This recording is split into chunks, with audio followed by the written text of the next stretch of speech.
नमस्कार बंधुरा आमार एई चैनेले नतून आरेकटी भिडियोते तोमादेर सबाइके स्वागत। तो आज के चले एसेछि आबार एकटी नतून रेसिपि निये। आजकेर रेसिपिटी एकटु अन्यरकम धरनेर। तो चलो देखे नेওয়া যাক। तो तोमरा देखते पाচ্ছ एखाने आमी निয়েছি मुड़ी। मुड़ीगुलो किन्तु एकदम शुकिये गेছে। যেই মুড়িগুলো বাড়িতে শুকিয়ে যাবে সেই মুড়িগুলো ফেলে না দিয়ে এই ধরনের রেসিপি করে খেতে পারো। খেতে কিন্তু দুর্দান্ত হয়েছিল। তো মুড়িগুলোকে আমি জল দিয়ে ভিজিয়ে নিলাম। 10 মিনিটের জন্য আমি ভিজিয়ে রেখেছিলাম। তারপর 10 মিনিট পর ঢাকাটা তুলে নিলাম। তো দেখো মুড়িগুলো কিন্তু বেশ নরম হয়ে গেছে।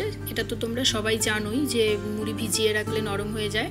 তো 10 মিনিটের মতো আমি ভিজিয়ে রেখেছিলাম। মুড়িগুলো সুন্দর নরম হয়ে গেছে। এখন আমি এগুলোকে নরম করে মেখে নিচ্ছি। এটা কিন্তু হাতের সাহায্যেই মাখতে হবে। দেখো কি সুন্দর নরম হয়ে গেছে। এখন এতে দিয়ে দিলাম আমি দুটো বড় সাইজের পেঁয়াজ কুচি। তারপর দিলাম কাঁচা লঙ্কা কুচি। ঝালটা তোমরা তোমাদের স্বাদ মতো দিতে পারো। আর দিয়ে দিলাম ধনেপাতা কুচি। তারপর দিয়ে দিলাম চালের গুঁড়ো।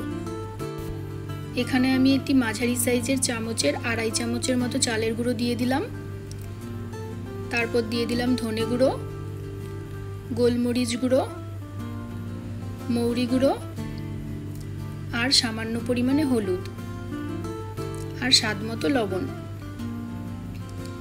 এখন খুব ভালো করে হাতের সাহায্যে আমি মেখে নেব।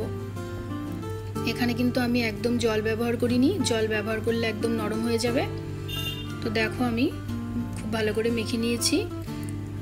এখন কড়াইতে দিয়ে দিলাম তেল। তেলটা এখন গরম হয়ে গেলে কড়াইয়ের চারদিকে একটু ভালো করে ছড়িয়ে দেব। তারপর এমন গোল গোল শেপ করে তেলে দিয়ে দেব। তোমরা তোমাদের ইচ্ছে মতো শেপ করে নিতে পারো, কিন্তু এমন করে হালকা গোল করে একটু চ্যাপটা করে দিলে বড়াগুলো কিন্তু বেশ মচমচে হয় খেতে।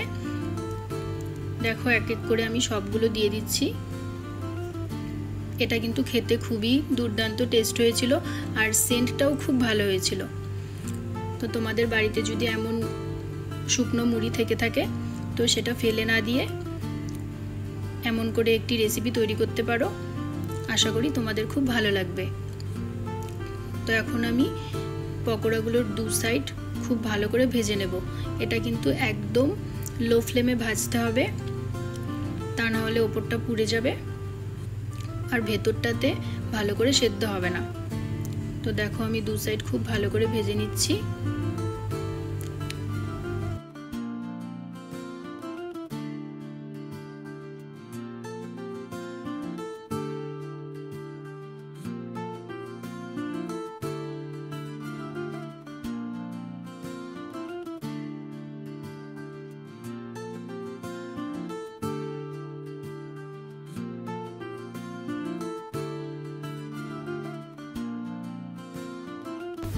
পকোড়াগুলো যেগুলো আগে দিয়েছিলাম সেগুলো ভাজা হয়ে গেছে।